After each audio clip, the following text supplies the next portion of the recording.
මට ඕනේ නැහැ ගියාන්ඩු කරපු වැරදි ගැන අරවා මේවා කතා කරන්න. ඔතන ඉන්නේ ඔක්කොම ඉකොනොමිස්ලානේ ලක්ෂ ගණන් පඩි ගන්න. මොනවද කරන්නේ? දැන් මම දීලා තියෙන ඔයගොල්ලන්ට ක්‍රමවේදයක්.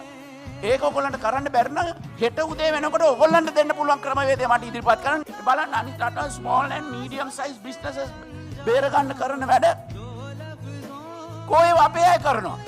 එක්ක ඔයගොල්ලෝ මාව අමාරුවේ දාන්න ආණ්ඩුව රජයට පහසු තත්ත්වයට පත් කරන්න ඉන්න අය මාස 8ක් දැන් මම පත් වෙලා. ආපු දවසේ ඉඳලා මේ කියනවා මේ අපි ඉකොනොමි එක ගෙනියමු වැටිච්ච ඉකොනොමි එක. ඔය බැංකුවේ හොරකම් කරනකොටවත් ඔයගොල්ලෝමනේ හිටියේ.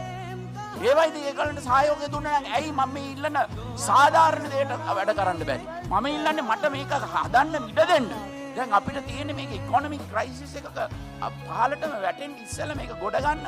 ඒකක තියෙන ඔයගොල්ලන්ගේ අතේ. මම කියන ක්‍රමය නැත්තම් මොනවද ඔයගොල්ලෝ ඉදිරිපත් කරලා තියෙන්නේ? මේ රටේ ඉන්න ලොකුම ඉකොනොමිස්ට්ලා ඉන්න තැනක ඔයගොල්ලන්ගේ යුතුයකමක් නෙවෙයිද මේකෙන් එන ක්‍රමවේදයන් ඉදිරිපත් කරන්න? මොනවද ඉදිරිපත් කරලා තියෙන්නේ? මොනවද කරන්න කියලා තියෙන්නේ? මොනවද මට දීලා තියෙන උපදේශ? මොනවාක්වත් නැහැ.